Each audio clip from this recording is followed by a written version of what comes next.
Hello to all, please subscribe the channel and press the bell icon for more video updates. Today 22nd September of 2020 and it's a Tuesday today.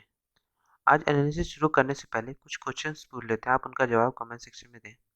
जैसे पहला question है, article 19 क्या define करता है? Article 19 क्या define करता है, ये आपको कमेंट सेक्शन में दिखाना है। सेकंड क्वेश्चन आता है, आर्टिकल 21 क्या डिफाइन करता है, ये भी आपको कमेंट सेक्शन में बताना है। ये दोनों आर्टिकल्स के बारे में आपको कमेंट सेक्शन में बताना है। आप इन्हें गूगल भी कर सकते हैं अगर आपको नहीं आता है, और तब भी आप कमेंट सेक्शन उसके बाद उसको बता सकते हैं अपने वर्ड्स में। क्या कहते हैं, आप कमेंट सेक्शन में बता सकते हैं। चलिए, अगर आपने चैनल को सब्सक्राइब नहीं किया है तो चैनल को सब्सक्राइब करते हैं। आप हमारे टेलीग्राम चैनल को भी सब्सक्राइब कर सकते हैं, क्वेश्चन आर 247 या डिस्क्रिप्शन पर दी हुई लिंक से, जहाँ पर आपको सारे PDF नोट्स मिल जाएंगे, जहाँ से हम एनालिसिस करते हैं पूरी। साथ ही साथ आपको क्या कहते हैं, आपको वीडियो अपडेट्स मिलते रहेंगे कि जब जब वीडियो कोई नया अपलोड होगा। तो आप हमारे टेलीग्राम चैनल को भी सब्सक्राइब कर सकते हैं। चलिए, आज की पहली न्यूज़ देखते हैं। आज की पहली न्यूज़ आती है, 8 opposition MPs suspended from Rajya Sabha for unruly behaviour. किया कहते हैं 8 अपोजिशन MPs को सस्पेंड किया गया है, जो उनका अनरूली बिहेवियर था, जो हमने देखा आजकल न्यूज़ में बहुत ज़्यादा वायरल भी है। जो कहते हैं उनका अनरूली बिहेवियर था, उनके कारण 8 अपोजिशन के MPs को सस्पेंड कर दिया गया राज्यसभा से। तो सोचने की बात है कि इतना ज़्यादा कहते हैं जैसा उनका बिहेवियर था चेयरमैन के साथ राज्यसभा के, तो सोचने की बात है कि वो गलत था, तो उनको पनिशमेंट मिलनी चाहिए। ये सही स्टेप भी है। इसमें लिखा है, Venkaiah rejects motion of no confidence against deputy chairman Harivansh की। वेंकई जो थे उन्होंने रिजेक्ट कर दिया मोशन ऑफ नो कॉन्फिडेंस, जो कहते हैं जो MP से वो लगा रहे थे डेप्यूटी चेयरमैन हरिवंश के ऊपर। तो इस न्यूज़ में यही बताया गया है। चलिए, अगली न्यूज़ देखते हैं। अगली न्यूज़ आती है, government unveil 2.6% hike in wheat MSP and amid protest की। कहते हैं इस प्रोटेस्ट में भी, जो फार्मर्स का प्रोटेस्ट चल रहा है बिल्स के लिए, उसके बावजूद क्या कहते हैं गवर्नमेंट ने देखा है कि 2.6% हाइक आई है वीट के मिनिमम सपोर्ट प्राइस में। जिसमें बताया गया है कि process out so early in season for the first time in a decade, कि अर्लियर अनाउंसमेंट में ये कहा गया था कि मिनिमम सपोर्ट प्राइसेस है वो एटलीस्ट अ डिकेड आएगा। एग्रीकल्चर मिनिस्टर जो है हमारे नरेंद्र सिंह तोमर, उन्होंने बताया कि लोकसभा में कि cabinet had approved MSP hikes for 6 crop और 6% 2.6% increase in the rate for wheat की। 2.6% इंक्रीज आया रेट वीट के, क्या कहते हैं गेहूं के रेट में। और वीट क्या कहते हैं MSP for wheat had seen a 4.6% increase. और इसका जो क्या कहते हैं MSP होता है वीट का लास्ट ईयर, वो 4.6% इंक्रीज आया था, तो इस बार 2.6% ही आया। दिस गवर्नमेंट, जैसे प्रोटेस्ट चल रहा है फार्मर्स का, हमने नए एग्रीकल्चर बिल्स के लिए देखा है, जो नए एग्रीकल्चर रिफॉर्म्स आए उसके रिलेटेड जो उनका प्रोटेस्ट चल रहा है, उसके बावजूद जो उनका जो जो गेहूं का वो आया हाइक MSP पे, तो सोचने की बात है कि कहीं ना कहीं तो हेल्पफुल किसी न किसी के लिए तो है ही, तो किसी न किसी के लिए ये हेल्प आ रहा है। तो इसमें ये भी लिखा है कि MSP is the rate at which government purchase crop from farmer. MSP वो होता है, MSP वो होता है जो कहते हैं जिस रेट पे गवर्नमेंट फार्मर से किसी भी क्रॉप को खरीदता है, और is based on a calculation of at least 1.5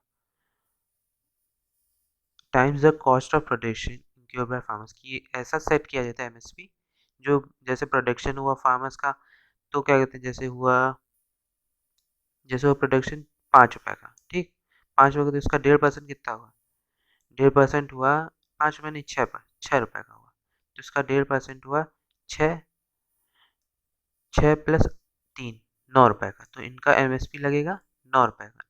farmers को कितने का मिलेगा, 9 रुपए का। अगर उनका प्रोडक्शन कॉस्ट है 6 रुपए, तो उनको बेचा जाए, उनको उनसे खरीदा जाएगा फार्मर से 9 रुपए में, तो MSP ये होता है। 1.5% ज़्यादा क्या कहते हैं अमाउंट देना होता है। चलिए, अगली न्यूज़ देखते हैं। अगली न्यूज़ आती है, Shaheen Bagh stay, supreme court seeks to strike balance की। सुप्रीम कोर्ट ने मंडे को कहा कि right to protest needs to balance with the right to movement of the public, कि जो राइट टू प्रोटेस्ट है वो तो राइट होता ही सबके पास कि प्रोटेस्ट कर सकते हैं, लेकिन राइट टू उसको भी बैलेंस वे में लेना चाहिए, कि किसी भी मूवमेंट ऑफ पब्लिक, कोई भी पब्लिक मूवमेंट को रोका ना जा सके। कि कहते हैं जैसे कोई भी प्रोटेस्ट होता है तो वो लोग रेलवे ब्लॉकेज कर देते हैं, रोड ब्लॉकेज कर देते हैं, जिसके कारण नॉर्मल पब्लिक को बहुत दिक्कतें होती हैं। तो इसलिए क्या कहते हैं सुप्रीम कोर्ट ने कहा है कि इसको राइट टू प्रोटेस्ट को एक बैलेंस वे में लेना चाहिए, और उसमें मूवमेंट ऑफ पब्लिक नहीं रोकना चाहिए। चलिए, अगली न्यूज़ देखते हैं। आ- आज का पहला एडिटोरियल आता है with China as backdrop new Delhi Moscow's watch कि इसमें बताया गया evolving global order makes it difficult for them to pursue fully convergent policy a long term views essential. इस पूरे एडिटोरियल में क्या कहते हैं आपको इंडिया रशिया रिलेशन और इंडिया चाइना रशिया रिलेशन के बारे में बताया गया है। तो आप इसे हम अपने आंसर राइटिंग फॉर्मेट में देख लेते हैं इसे। अब अगर आपने चैनल को सब्सक्राइब नहीं किया तो चैनल को सब्सक्राइब कर दें और प्लीज़ लाइक बटन जरूर दबा दें। चलिए देखते हैं हम लोग उसको रिलेशंस को। Russia China relation India Russia relations. तो इसमें देखते हैं इंडियन डिफेंस मिनिस्टर ने अभी रशिया गए थे वो वर्ल्ड वॉर जो 2 विक्ट्री डे था उसको मनाने, जिसमें उन्होंने क्या कहते हैं रशिया से बात की, चाइना से टॉक हुई, क्या कहते हैं जो उस वक्त इशू भी हुआ था, क्या कहते हैं जो इशू हुआ था स्टैंड ऑफ फिर से चाइना की आर्मी की तरफ से हुआ था, तो उसको देखने के लिए हुआ। स्ट्रेटेजिक कन्वर्जेंस क्या हो सकता है between Russia and China? Economic cooperation की कोल्ड वॉर एरा के बाद से इकोनॉमिक रिलेशन दोनों के बीच में अच्छा है। न्यू स्ट्रेटेजिक बेसिस है रशिया चाइना रिलेशन के बीच में। चाइना एक रशिया का बिगेस्ट ट्रेडिंग पार्टनर और लार्जेस्ट एशियन इन्वेस्टर है चाइना रशिया में। चाइना एक रशिया को एक power house of raw material भी समझता है क्योंकि और ग्रोइंग मार्केट कंज्यूमर गुड्स के लिए। गवर्नमेंट एडवाइजरी हैं दोनों के, जैसे डिसएटिफिकेशन विद अमेरिकन पॉलिसी की, दोनों को अमेरिकन पॉलिसी नहीं पसंद है, दोनों की एक क्या कहते हैं एक दो क्या कहते हैं दोनों को अमेरिकन रूल पसंद नहीं है। वेस्टर्न कंट्रीज भी अप्रोच करती है रशिया को, लेकिन उनको उतना ज़्यादा ध्यान नहीं दिया जाता जितना चाइना इंडिया को दिया जाता है। तो चाइना को ज़्यादा इन्फ्लुएंस है रशिया में। एरियाज ऑफ कोऑपरेशन जैसे जो लेटेस्ट मिलिट्री टेक्नोलॉजी होती है S-400 service to air missile, Su-35 fighter jets to China, ये सब उन्होंने सेल किया है लेटेस्ट मिलिट्री टेक्नोलॉजी को भी चाइना को। तो रशिया और चाइना की रिलेशन काफ़ी जी अच्छी है, एक फ्रेंडशिप ऑफ कन्वीनियंस है दोनों के बीच में। तो battle for influence in central Asia, दोनों के बीच बैटल भी होता रहता है सेंट्रल एशिया में इन्फ्लुएंस बनाने के लिए और ये पूरी तरह से क्लियर कहा जा सकता है कि China has develop strong interest in this region, कि इस तरह के इंटरेस्ट में चाइना का बहुत ज़्यादा है। अब देखते हैं इंडिया और रशिया की टाइज क्या है। कि Russia has been a long time friend, ये कहते हैं बहुत सालों से रशिया कहते हैं इंडिया का फ्रेंड है। काफ़ी फैक्टर्स में उसको हेल्प करता है इंडिया को, जैसे रशियन डिफेंस इंडस्ट्री होती है उसके कारण एक रेगुलर और रिलायबल सप्लाई होती है स्पेयर पार्ट्स की इंडिया में रशिया के द्वारा। Russia is reaching out to Pakistan for defence equipment sales की डिस्पाइट इंडियन रिजर्वेशन की। रशिया पाकिस्तान को भी सेल करता है कहते हैं डिफेंस इक्विपमेंट, इंडिया को तो बेचता है ये, साथ ही साथ पाकिस्तान को बेचता है। तो वे फॉरवर्ड क्या आ सकता है इससे कि एक स्ट्रेटेजिक कन्वर्जेंस होना चाहिए रशिया और चाइना रिलेशन की, रशिया और चाइना के बीच में। जैसे इंडिया का भी एक बनाना चाहिए कि ड्रॉ एक स्ट्रेटजी बनानी चाहिए इस नेशनल इंस्टीट्यूट्स को, जैसे डिपेंडिंग टाइज विद रशिया की एक डीपनिंग टाइज होनी चाहिए रशिया के साथ, एक अच्छा रिलेशन होना चाहिए, balancing relation. Energy and strategic minerals can be other areas of corporation की। एनर्जी और क्या कहते हैं स्ट्रेटेजिक मिनरल्स को भी एक कॉपरेशन वे में लेकर उनके साथ हमारी टाइज होनी चाहिए। Using diplomacy to tackle China की, डिप्लोमेटिक वे में चाइना को भी टैकल करने की रशिया के द्वारा मदद करके करनी चाहिए। Leveraging multilateral institution pursuing US Russia India triangle, तो इससे हेल्प करने से हमें जैसे एक वे में हमें रशिया को अपनी तरफ लाना होगा। यूएसए के साथ हमारे रिलेशन तो अच्छे हैं ही, उसको तो बनाए रखना है, साथ ही साथ रशिया को भी अपने साथ रशिया के साथ भी एक डीपनिंग रिलेशनशिप बनाना होगा, तभी हम चाइना से एक कहते हैं स्ट्रेटेजिक पार्टनरशिप जो है चाइना रशिया का उसको तोड़ सकते हैं। तभी हम बैलेंस वे में रशिया के साथ रिलेशन बना पाएंगे और टैकल कर पाएंगे चाइना को। चलिए, अगर आपने चैनल को सब्सक्राइब नहीं किया है तो चैनल को सब्सक्राइब कर दें और प्लीज़ लाइक बटन जरूर दबा दें। चलिए अगली एडिटोरियल देखते हैं। अगला एडिटोरियल आता है in the year with more evidence of aerosol transmission physical distancing masking are crucial की। जैसे हमने देखा है कि अभी कुछ दिन पहले एक बस में एक इंसान ने उसके एरोजॉल ट्रांसमिशन के कारण ही एक से एक कोरोना पॉजिटिव था, उसके कारण 20 लोग पॉजिटिव निकले थे उस बस में जो ट्रैवल किए। तो क्या कहते हैं ये सोचने की बात है, इस एरोजॉल ट्रांसमिशन बहुत ज़्यादा बढ़ गया है, तो फिजिकल डिस्टेंसिंग और मास्किंग बहुत ज़्यादा इस वक्त ज़रूरत है। ऐसा centre for disease control and prevention ने एक गाइडलाइन प्रोवाइड की है spread of novel corona virus के लिए। उसमें कहा गया कि इस वक्त जो कोरोना वायरस है बहुत तरह से क्या कहते हैं स्प्रेड कर रहा है, जैसे हमने देखा है कि एरोजॉल से तो स्प्रेड हो ही रहा है, इनहेलेशन ऑफ पार्टिकल से भी हो रहा है, तो कई वे में ट्रांसफ़र हो रहा है। तो इसमें हम बात करते हैं किस तरह के मास्क पहनने चाहिए, किस तरह के इफेक्टिव मास्क होते हैं। तो आप देख सकते हैं इस तरह के मास्क वेरी इफेक्टिव होते हैं, ये बहुत ज़्यादा इफेक्ट होते हैं इनमें। जैसे आप देख सकते हैं ये N95 मास्क टाइप्स होते हैं, जो सर्जिकल ट्रिपल लेयर मास्क होते हैं, ये वेरी इफेक्टिव, लेस देन 15% जो होते हैं ड्रॉपलेट्स ट्रांसमिट होते हैं, ये फेयरली इफेक्टिव होते हैं। ये तो मैक्सिमम लोग आजकल पहनते हैं, और ये N95 लोग जो खरीद लेते हैं, नहीं तो इस तरह के मास्क मैक्सिमम लोग पहनते हैं। तो इसमें 20%, लेस देन 20% ड्रॉपलेट ट्रांसमिशन होता है, और ये सम वर्ड क्या कहते हैं इफेक्टिव होते हैं। ये शुरू में जब शुरू हुआ था कोरोना वायरस, तो उस वक्त इस तरह के मास्क लोग पहनते थे, लेकिन धीरे धीरे लोगों ने अपना वे चेक चेक किया, पता किया, और इफेक्टिवनेस चेक की, फिर लोग अब इस तरह के मास्क पहनते हैं। क्या कहते हैं इसमें, क्या कहते हैं अब नहीं पहनते लोग इतने, इसमें ज़्यादा इफेक्टिव नहीं होता है, ये लगभग 20 से 30% ट्रांसमिशन इसमें होता है। और रुमाल बांध लिए तो सिर्फ 50% इफेक्टिव, डेंजरस 110% इस तरह वाला जो रहता है। अगर अगर आप मास्क नहीं पहनते पूरी तरह से 100%, आप इफेक्टिव कहते हैं ड्रॉपलेट ट्रांसमिशन हो सकता है। ये N95 मास्क क्या होता है, N मतलब होता है non oil, it can be use if non oil based particles are not present, कि जब ऑयल बेस्ड पार्टिकल्स ना प्रेजेंट हो तब ये मास्क यूज किया जा सकता है। और 95 मतलब होता है 95% एफिशिएंसी होती है इसकी एयरबोर्न पार्टिकल्स को फिल्टर करने की।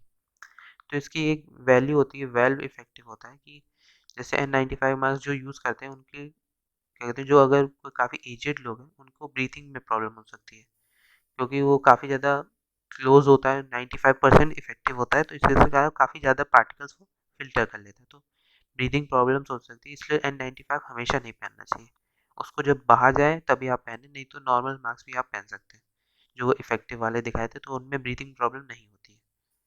चलिए अगली न्यूज़ देखते हैं हम लोग।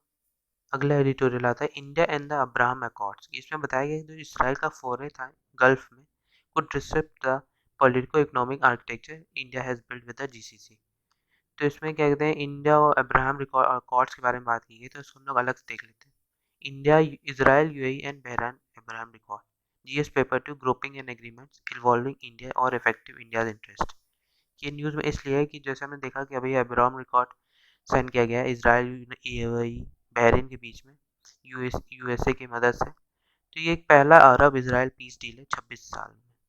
इसका की पॉइंट्स क्या है कि प्रीवियस एग्रीमेंट में ये सब नहीं था, जो इसराइल और अरब स्टेट्स के बीच में, तो वो क्वार्टर ऑफ सेंचुरी के लिए था सिर्फ। सबसे पहला इजिप्ट था अरब स्टेट जो उसने पीस डील साइन की इसराइल के साथ 1979 में, फिर जॉर्डन ने साइन की 1994 में। इस ये agreement as per agreement UAE and Bahrain will establish एक एम्बेसीज और एक्सचेंज एम्बेसडर वर्किंग टुगेदर, एक काम करेंगे कई फैक्टर्स में, जैसे टूरिज्म में, ट्रेड, हेल्थ केयर, सिक्योरिटी में। अब्राहम अकॉर्ड्स ये भी खोलता है मुस्लिमों के लिए दरवाजे, जिससे वो हिस्टोरिक साइट्स इसराइल में जा सकें और पीसफुल प्रे कर सकें। अल काज़ा जो मॉस्क है जेरूसलम में, जो होली साइट मानी जाती है इस्लाम की, तो वहाँ पे भी जाके वो प्रे कर सकते हैं। तो होली साइट्स में जाने की अब परमिशन मिल गई है। रीज़न क्या है, इससे क्या कहते हैं इसराइल, यूएई और बहरीन को एक साथ लाना, जिससे वो एक शेयर्ड कंसर्न बना सकें एक दूसरे के बीच से, और क्या कहते हैं कई वे में एक दूसरे को इन्फ्लुएंस कर सकें, हेल्प कर सकें किसी कई कई अलग अलग फैक्टर्स में, जिसमें वो माहिर, जो कंट्री जिसमें माहिर होगी वो बाकी कंट्रीज को उसमें हेल्प करेगी। अरब इसराइल रिलेशन क्या है कि इसराइल इंडिपेंडेंस मिला था 1948 में, उसके बाद जो उसकी जो नेबरिंग कंट्रीज थे उसके बीच में उससे वॉर्स लड़ रहा था हमेशा, क्योंकि कुछ ना कुछ दिक्कतें रहती थी, तो एक तरह का कोल्ड वॉर रहता था उनके बीच में। तो ये सिग्निफिकेंस क्या होगा अकॉर्ड का, कि जिससे जो बाकी जो अरब कंट्रीज जो उसे डिकपल करना चाहती, gradually decoupling themselves from the Palestine question, वो कहते हैं उनके साथ जो वॉर होता था यूएई के साथ, अरब कंट्रीज के साथ, तो वो खत्म होने की बात कि इतना लोग परेशान नहीं करेंगे। मोर डील्स क्या है कि अदर गल्फ स्टेट्स भी, जैसे ओमान हो गया, वो फ्लो कर रहा सूट और सिमिलर एग्रीमेंट इसराइल के साथ, और one of the biggest Gulf Arab powers जैसे सऊदी अरेबिया, वो भी कई सूट बना रहा है। तो कई एग्रीमेंट्स बनाने की सब बात कर रहे हैं अलग अलग कंट्रीज से। इसका कंसर्न ये है कि एक पैलेस्टीन एम्बेरस करेगा, वो have not embarrass USA vision, की कहते हैं पैलेस्टीन ने यूएसए का विजन को एम्ब्रेस नहीं किया है। 86% जो पैलेस्टीन से believe that the normalisation agreement with the UAE serves only Israel interest की। अगर हम 86% लोग जो थे पैलेस्टीन के, उनका मानना था कि अगर वो यूएई के साथ डील कहते हैं या एग्रीमेंट पास करते हैं तो उससे इजराइल का ही इंटरेस्ट बढ़ेगा। तो Indian interest in West Asia, India का क्या इंटरेस्ट है वेस्ट एशिया में, कि जियो पॉलिटिकल वे में कि वेस्ट एशिया से एक तरह का रिलेशन उनके साथ अच्छा होगा, South Asia, China, Central Asia, Europe और अफ्रीका। एनर्जी, हम एनर्जी वे में enormous energy resources trade route link कर सकते हैं different parts of the country के साथ।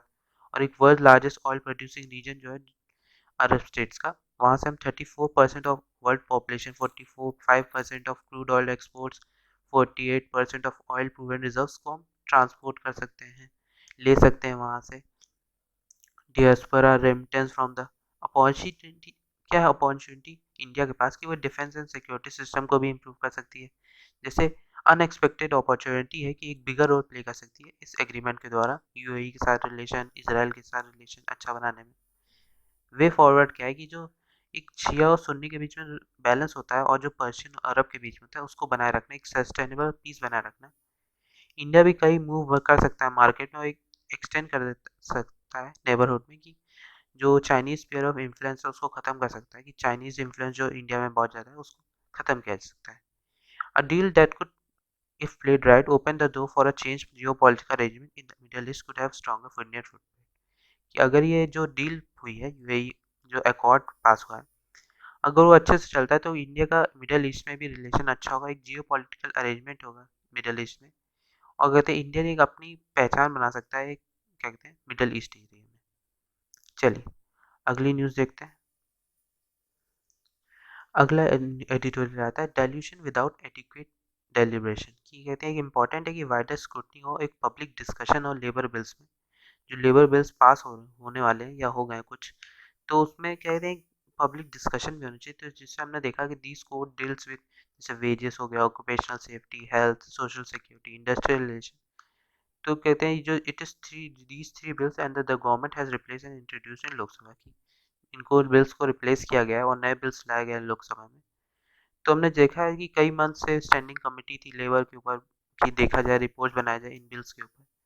जैसे पहला बिल जो होता है 2020 बिल का, वो कई इशू रिलीज करता है। जैसे फैक्ट्रीज एक्ट ऑफ 1948 जो था वो दिखाता था कि manufacturing unit as a factory if employs 10 workers की, एक मैन्युफैक्चरिंग यूनिट हो जाती है फैक्ट्री की अगर वो 10 वर्कर्स एम्प्लॉय करता है, और 20 वर्कर्स, दीज वो ट्रेस किए जा सकते हैं 20 एंड 40 वर्कर्स।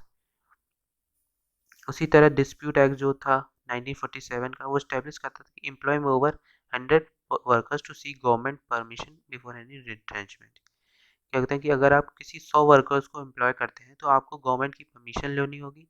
अगर कोई इन फ्यूचर दिक्कत आती है तो उसमें भी आपको बताना होगा। और अगर आप 300 से ज़्यादा बढ़ाना चाहते हैं अपने एम्प्लॉयज़, तब भी आपको गवर्नमेंट से परमिशन लेनी होगी।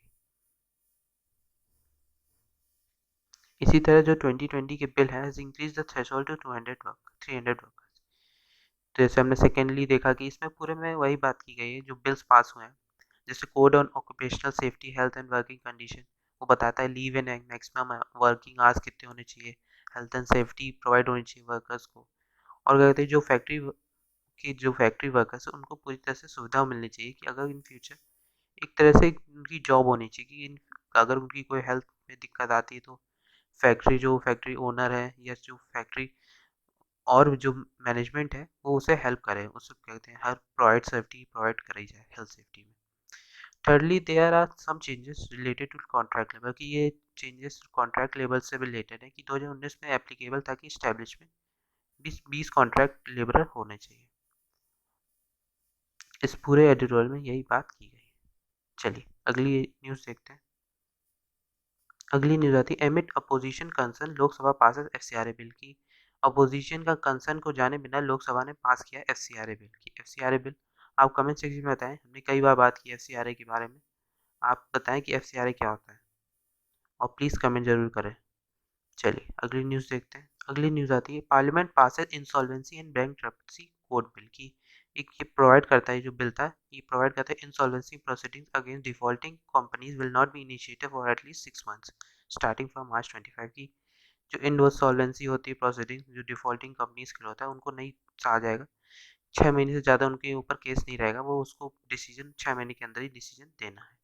इस बिल में ये बात आई है। चलिए अगली न्यूज़ देखते हैं। अगली न्यूज़ आती है hundreds of whales stranded in Australia over 250 are stuck on a sand bar, की 250 से ज़्यादा जो व्हेल्स हैं वो स्टक हो गई हैं वो सैंड बार में, और हंड्रेड्स ऑफ स्ट्रैंडेड ऑस्ट्रेलिया में, तो कई ज़्यादा वेल्स की दिक्कतें हो रही हैं। स्ट्रैंड ऑस्ट्रेलिया जो जहाँ पे जगह है वहाँ पे सैंड बार में कई ज़्यादा वेल्स फंस गई हैं। तो इस न्यूज़ में ये बात की गई। अगली न्यूज़ आती है bacteria behind deaths of 330 Botswana elephant की। हमने कुछ दिन पहले देखा था कि जो बोत्सवाना एलिफेंट, जो बोत्सवाना जगह है वहाँ पे 330 क्या कहते हैं एलिफेंट्स मारे हैं। तो वो काफ़ी ज़्यादा किस बैक्टीरिया के द्वारा मरे हैं इसको हम लोग अलग से देख लेते हैं। कहते हैं एलिफेंट डेथ्स इन बोत्सवाना कि जैसे हमने देखा कि ओकावांगो डेल्टा था जो एक few major interior delta system है that do not flow into the sea और ओशन, जो सी या ओशन में नहीं जाता। वो एक परमानेंट मार्श लैंड है, सीजनली फ्लडेड प्लेन्स। ये कवर करता है कलहारी डिस्ट्रिक्ट और ओव्स टू द ओकावांगू जो रिवर है वहाँ से। बोत्सवाना एक लैंडलॉक कंट्री है साउथर्न अफ्रीका में।